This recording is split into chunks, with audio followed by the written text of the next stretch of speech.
Hello friends, ఈరోజు నేను మీకు మైక్రోసాఫ్ట్ ఎక్సెల్ క్లిప్బోర్డ్లో ఉన్న ప్రతి ఒక్క ఆప్షన్ గురించి చెప్తాను.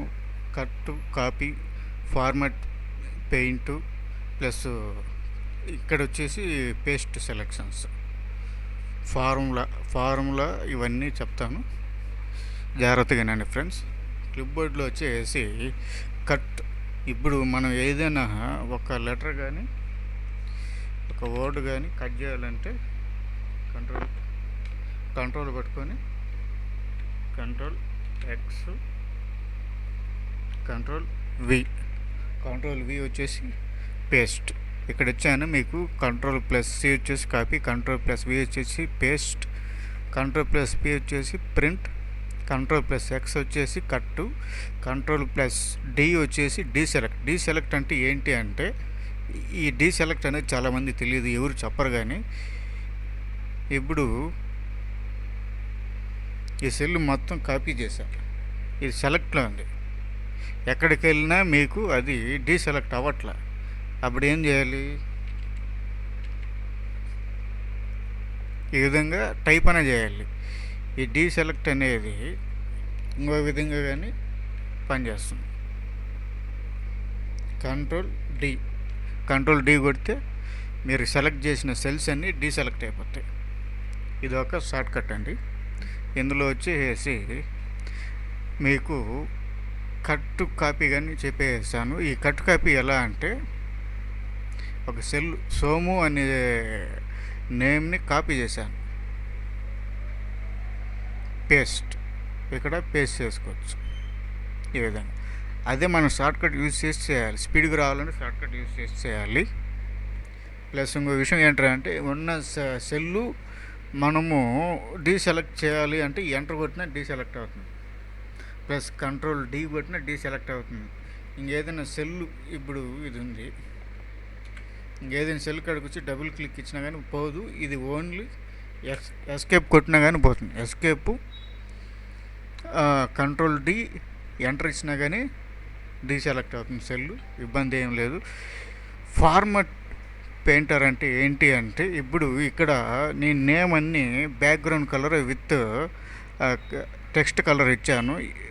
ప్రతి ఒక్క దానికి బ్యాక్గ్రౌండ్ కలర్, టెక్స్ట్ కలర్ ఉంది. ఇది ఆటోమేటిక్గా నాకు ఈ సెల్ కాపీ అవ్వాలి అంటే, ఫస్ట్ ఈ సెల్ కాపీ చేసుకొని ఫార్మాట్ పెయింటర్ క్లిక్ చేసి మళ్ళీ ఇవన్నీ సెలెక్ట్ చేసుకొని వదిలేస్తే ఫస్ట్ టేబుల్ ఉన్న ఫార్మాట్ స్టైల్స్ అన్నీ సెకండ్ టేబుల్కి ఉన్న ఫార్మాట్ స్టైల్స్ అన్నీ కాపీ అవుతాయి.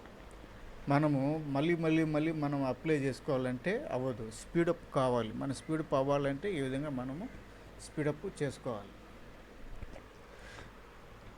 ఇంకో విషయం వచ్చేసి క్లిప్బోర్డ్. ఈ క్లిప్బోర్డ్ ఎలా యూస్ అవుతుందో ఇప్పుడు మీకు చెప్తాను.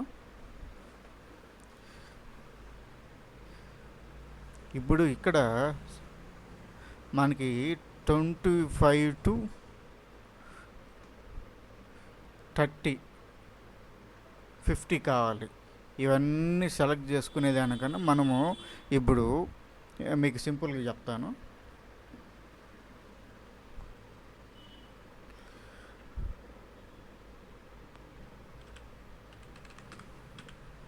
అపోలో ఉంది, సిప్లా ఉంది, మళ్ళీ వచ్చేసి అబాట్,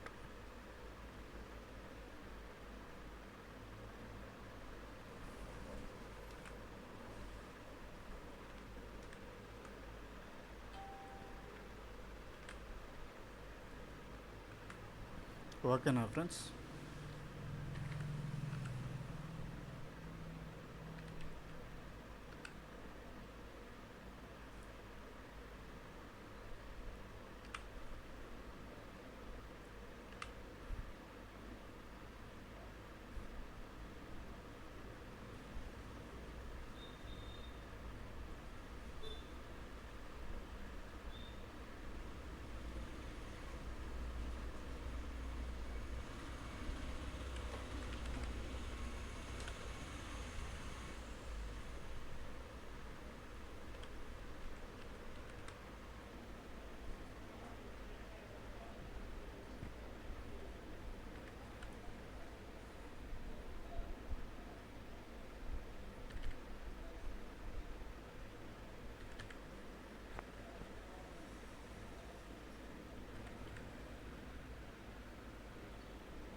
ఇప్పుడు ఈ విధంగా మల్టిపుల్ టేబుల్స్ ఉంటాయి ఫ్రెండ్స్.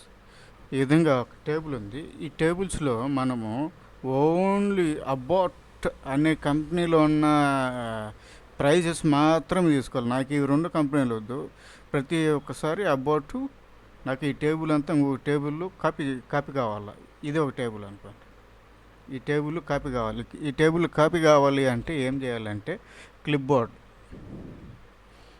ఈ క్లిప్ బోర్డ్లో వచ్చేసి అబౌట్ అనే సెల్ని కాపీ చేసుకోవాలి. కంట్రోల్ సి, మళ్ళీ అబౌట్ సి, అబౌట్. ఓకేనా ఫ్రెండ్స్? ఇక్కడికి వచ్చి నేను పేస్ట్ ఆల్ చేస్తే అబౌట్లో ఉన్న కంపెనీలో ఉన్న ఓన్లీ అబౌట్ ఉన్న కంపెనీలో సేల్స్ అవన్నీ సపరేట్గా పేస్ట్ అవుతాయి. దీనికోసమే ఈ ఆప్షన్ అనేది కనిపెట్టారు.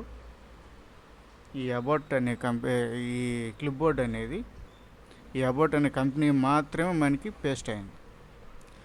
ఇప్పుడు మల్టిపుల్ 1000 సెల్స్ ఉంటాయి. ఇప్పుడు మనకైతే ఇక్కడ 3 సెల్స్, 1 2 3 4 ఒక 10 సెల్సే నేను ఫార్మేట్ చేస్తాను. ఒకసారి 1000 సెల్స్లో ఉండేటప్పుడు మనము ఒకేసారిగా కాపీ చేసి పేస్ట్ చేయడం, అంటే సింగిల్ కంపెనీ డీటెయిల్స్ మాత్రమే పేస్ట్ చేయడం. అంటే మల్టిపుల్ కంపెనీస్ నేమ్స్ అన్నీ, అడ్రస్ అన్నీ ఉండేటప్పుడు మనము ప్రతిసారి కాపీ పేస్ట్ చేసుకునే దానికన్నా సింగిల్ అటెంప్ట్ మనము కాపీ చేసేదానికి ఈ క్లిప్ బోర్డ్ అనే ఆప్షను యూస్ అవుతుంది.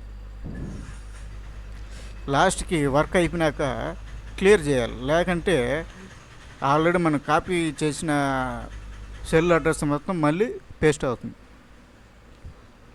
ఓకే ఫ్రెండ్స్, ఈరోజు నేను మైక్రోసాఫ్ట్ ఎక్సెల్లో క్లిప్ బోర్డ్ గురించి మొత్తం ఎక్స్ప్లెనేషన్ చేశాను. Thank you friends.